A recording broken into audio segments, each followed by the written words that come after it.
Early voting in the United States has already begun, and it didn't take long for fraud to rear its ugly head. Having seen the amoral nature of American politics from the inside, I'm not surprised. But how do you vote when you know that you will stand before God and give an answer for all the choices that you have made? That's a tough one. And I'm not sure what to say about that when the system has no morality. It's hard for someone with morals to choose who runs the system. And there's some unsettling stuff to talk about a bit later. Welcome to the Shockcast. I'm John Little on a warm Saturday night in southern Taiwan on October 3rd, 2020, just after the Mid-Autumn Festival. Why do they celebrate mid-autumn when summer just ended and afternoon temperatures are still 33 degrees Celsius or 91.4 degrees Fahrenheit, and they shoot off fireworks all night and barbecue everything that doesn't run fast enough? I've been here for 10 years and I still can't figure it out. Now, to move on, before going on, hit like, subscribe, and whack that little bell. It helps, really. Also, subscribe to the Shock Letter at theshockletter.com for free. Find my posts on Facebook and Twitter. And the links for all of that and more are in the description section below and in the main article on omegashock.com. There's always a lot more in the article. And please keep praying for this ministry. The world is becoming more and more unsettled by the day, and I want to make sure that I'm presenting what needs to be said for you to hear. And now, let's get to today's main topic. Can you vote for a weasel? Again, as I said before, early voting has started in the United States, and we've had the first presidential debate. And if you are like me, you are more than a little horrified by the political situation in America. Hopefully, you are even more horrified by the moral situation. I still remember the shock that I felt upon returning to the U.S. after 14 years abroad. The moral decay was so bad and so evident that I wanted to turn around and go right back to Jerusalem. But God had plans for me, so I had to stick around for a few years before escaping. But it's an election year for Americans this year, and even an election month. There's only a month to go. So most of you probably don't want to hear about morals. You probably want to hear about your favorite candidate. I get that, but remember that your vote is a choice. It's an action. By voting for someone, you are giving your approval to what that person claims. You are affirming what he or she represents. You're saying that it's acceptable. That kind of decision is spiritually significant. Will God find that decision to be good and right? The moral decline of America started when Christians abdicated their position. We were supposed to be the salt of the earth. We were supposed to have been the reflection of Christ so that a dying world would know the path of salvation and truth. But we gave that up and became indistinguishable from those around us. We hid the light, and America fell. And yes, I blame myself and the rest of us who donned the garments of worldly behavior. Of course, we had help from political pastors, corrupt seminaries, and lying politicians. But we still played our part.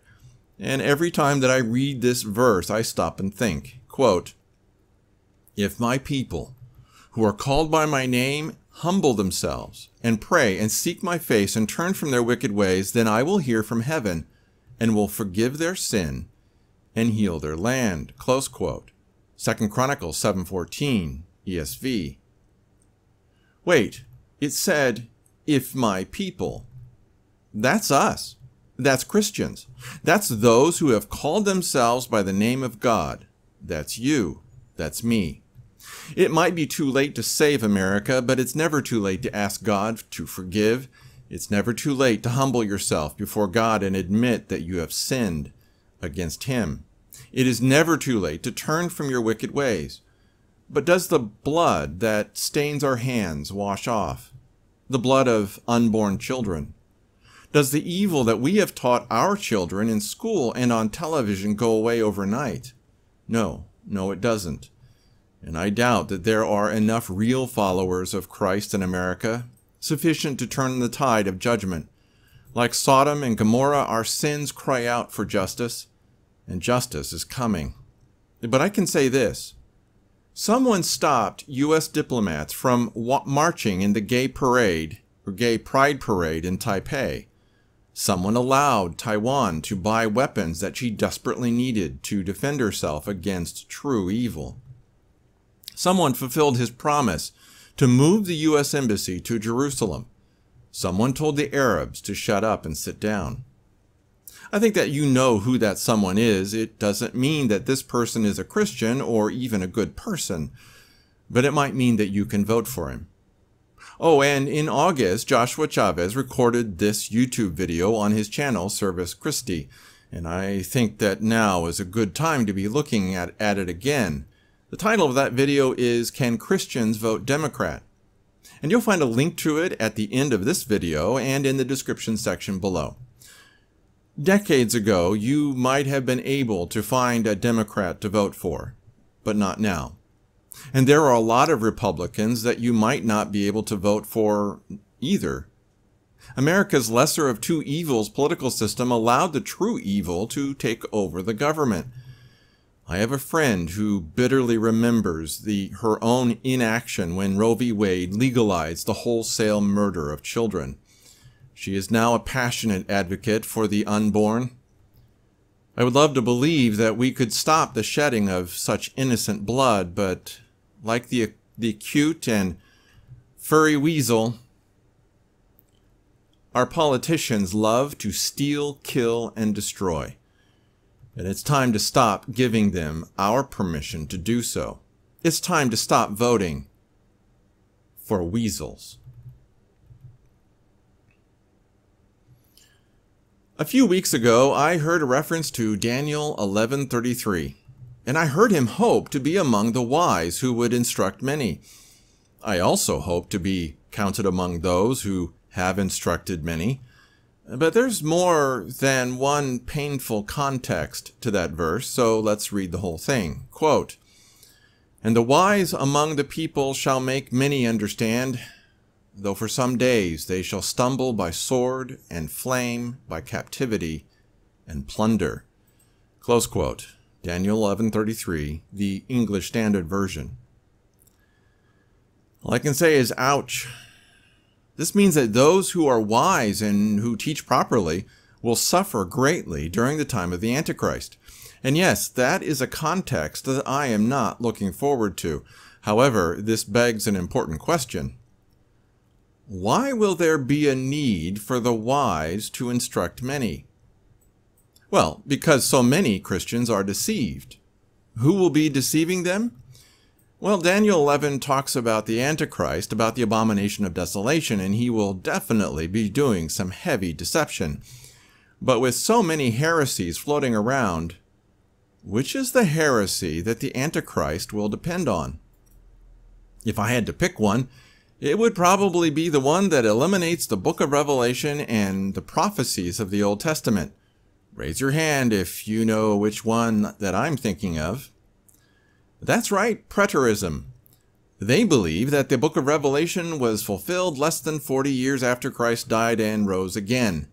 To them, the destruction of Jerusalem and the temple in AD 70 fulfilled everything. So when the Antichrist proclaims himself to be God, they'll accept him. People like Chuck Baldwin, the Pope, and the Archbishop of Canterbury will all embrace the man of fierce countenance. But there's another group that I also worry about. The dispensationalists, sometimes referred to as pre-tribbers. The idea that God will snatch us away from experiencing persecution is utterly incomprehensible, and there is nowhere in the Bible that speaks of this snatching away before the coming of the Antichrist. It actually says the opposite, but there are too many weasel theologians and weasel pastors who won't proclaim the truth that they actually know. Yes, I mean it. Weasels. They didn't just go into politics, they also went to seminary. They became pastors and professors of theology. They called themselves theologians and wrote books that were full of their weasel ideas. What's theology? Oh, that's the study of what man would like God to be. What's a theologian?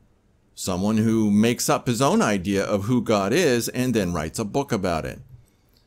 Worse, for more than 200 years we've been giving these weasels our money and our children, and they've churned out little weasel robots that repeat their weasel theology. And when anyone escapes their weasel ideas and their weasel heresies, when someone realizes that we really are going through the Great Tribulation, they still cannot escape the weasels. Why? Because they still suffer the same distorted view of the Bible that the weasel theologians gave them in the first place. They haven't given up the weasel commentaries that caused them to believe their weasel heresy. They still think that the salvation of Israel will happen after the Antichrist has been destroyed. And that weasel idea is driving me nuts. Worse, the weasels are proclaiming that Gog, of the land of Magog in Ezekiel 38 and 39, is the Antichrist. What a weasel idea. Sorry, I've got weasels on the brain. And no, the 70th week of Daniel in Daniel 9:27 is not in the future. That week was fulfilled almost 2,000 years ago. There's nothing, absolutely nothing about the Antichrist in Daniel 9, yet that doesn't seem to stop people from proclaiming that the 70th week is yet to come. Bunch of weasels. Please, if we wish to be named among the wise who instruct many, we must forsake the weasel ideas that have corrupted our understanding of the Bible. We must look at what the Bible says instead of what the weasels want it to say.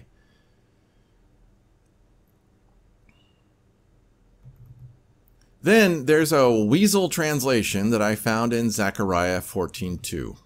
I spent most of my life reading the King James Version.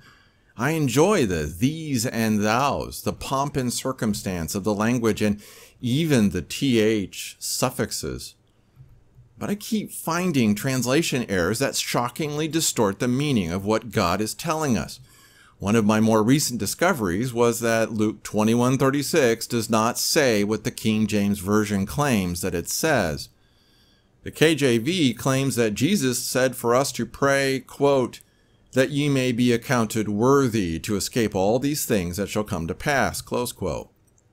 While the ESV and the New English Translation get it right, quote, that you may have strength to escape all these things that are going to take place, close quote. The King James Version also gets Daniel 8:12 wrong. And I've been wondering about how many other verses that the King James and his weasel translators have mishandled. Well, I found another one this week, quote, for I will gather all nations against Jerusalem to battle, and the city shall be taken, and the houses rifled, and the women ravished, and half of the city shall go forth into captivity, and the residue of the people shall not be cut off from the city, close quote. Daniel Zechariah 14:2, the King James Version. The problem is that the original Hebrew in that verse doesn't use the word captivity. The Hebrew word for captivity is shivya, and it is used for when people are taken prisoner. What does the Hebrew in Zechariah 14:2 actually say?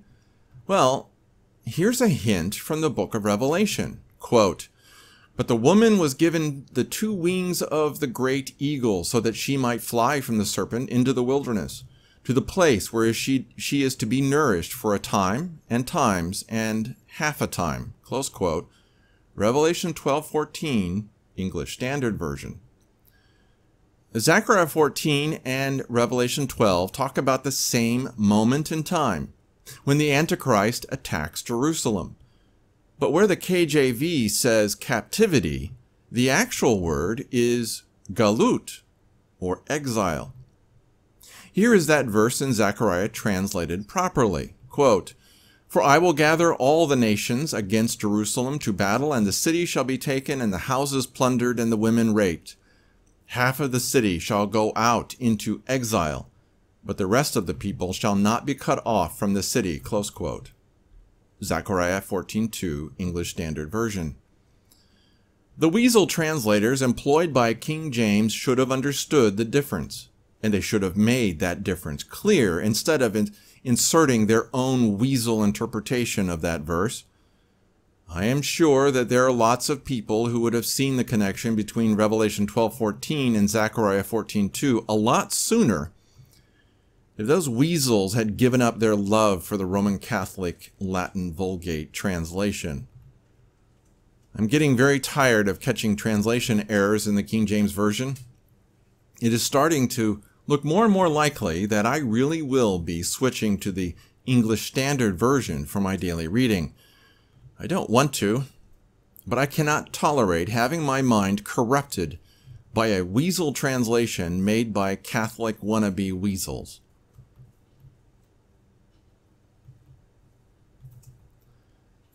Last week, I talked about the book of Revelation, whether it was chronological, where it talked about the Great Tribulation, and even pointing out when Jacob returns.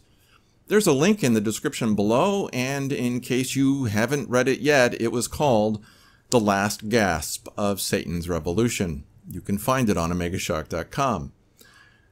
I kind of went a bit overboard and threw a lot more into that post than I originally intended. I do that a lot, but I've been focused on that topic for years. Actually, decades. Yes, more than one? More like 3. Yeah, at least 3 decades. And with 2020 being so awful, a lot of people have naturally been focused on the book of Revelation too. But I'm not sure that very many have been asking the right question about Revelation chapter 6. How long does each seal last? Well, the first seal is about someone or a system conquering territory. The second is about violence and upheaval. The third seal is scarcity. The fourth is death through violence, pestilence, and wild animals. How long does all that last? How long does it take?